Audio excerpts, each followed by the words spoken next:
Experts say this budget should be centered around expenditure control. Pressures that were not anticipated in the medium-term budget policy statement in October have since surfaced. This includes the wage bill, the size and scope of state-owned enterprises bailouts. It's a mixed bag that's there. For the sake of SOEs, they're all different size and scale and systemic importance to the economy. And I make a difference between systemic importance and policy importance. Some of them are policy important for the national government, but they're not necessarily significant pressures for the rest of the economy. And so those ones would not be a priority. Your priority would be those that are both policy and systemically important. So the ones that should get the lion's share will be the likes of Eskom, Transnet. Kondo says the question remains of whether some smaller SOEs are needed on government's balance sheet or not. I think it will be refreshing to hear how government is now thinking about their portfolio of state-owned enterprises and whether bailouts and the conditions around them are enough to push the business case of state's role in some of these industries. The inability to move exports due to the logistical challenges will likely force government to lend a helping hand to Transnet in the form of a bailout. Part of our biggest challenges last year alone, and in previous years, that we've experienced the difficulties, is that we've had a wonderful period where commodity prices were reasonably high, and they still probably are even at this stage.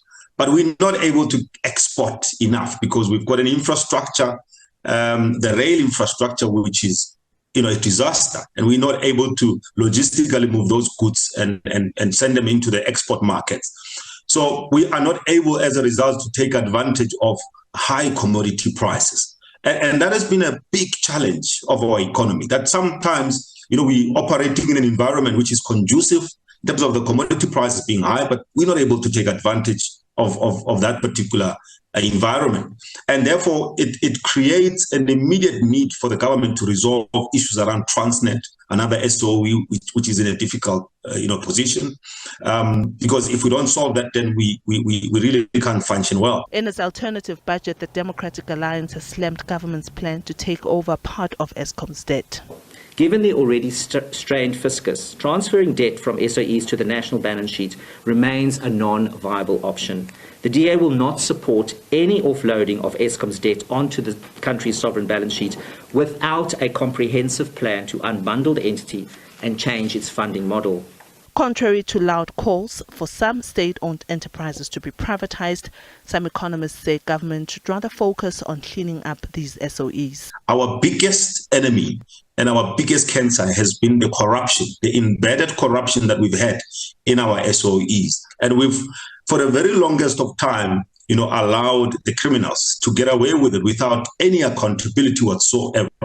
Private sector participation and particularly private sector investment in the infrastructure is a smart way to go, simply because there's a better role for the state sometimes as a regulator of the industry as opposed to being a participant.